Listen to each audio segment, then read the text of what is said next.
ডাক্তারদের আন্দোলনকে কটাক্ষ মন্ত্রী সিদ্দিকুল্লাহ চৌধুরীর। কোনো না কোনো শক্তি আছে, পয়সা পাচ্ছেন তারা, ক্ষমতা আছে একটা ডাক্তারের, কে দিচ্ছে তাদেরকে? মুখ্যমন্ত্রীকে বদনাম করার চেষ্টা চলছে। আরজি কর আন্দোলনকে কটাক্ষ করতে গিয়ে বিতর্কিত মন্তব্য।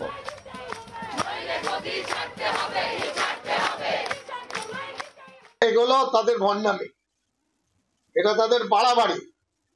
তাদের পিছনে ব্যাকগ্রাউন্ডে কোনো পলিটিক্যাল শক্তি আছে, কোনো না কোনো শক্তি আছে।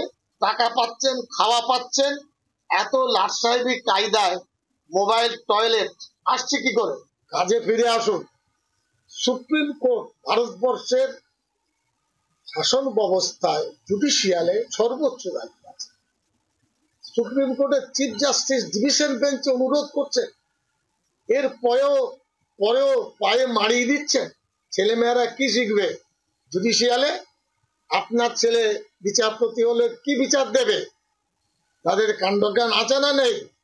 মুখ্যমন্ত্রী বারবার অনুরোধ করলেন যে আপনারা কাজে যোগ দেন, এটাও বললেন যে আমি কারোর বিরুদ্ধে কোনো অ্যাকশনে যাব না। সুপ্রিম কোর্ট বলেছে বাংলায় একটা নেতার নাম করুন, মমতা ব্যানার্জির বিকল্প।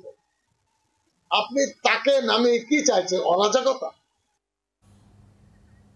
মন্ত্রী সিদ্দিকুল্লাহ চৌধুরীর এই বিতর্কিত মন্তব্য, কিন্তু এই এত বিতর্ক হলেও কালীঘাটে মুখ্যমন্ত্রী মমতা বন্দ্যোপাধ্যায়ের সঙ্গে মুখোমুখি জুনিয়র ডাক্তাররা। কিন্তু যে বৈঠক একাধিকবার ভেস্তে গেছে, সেই বৈঠক আদপে শুরু হচ্ছে, এটাও খুব ইতিবাচক বলেই মনে করছেন সকলে।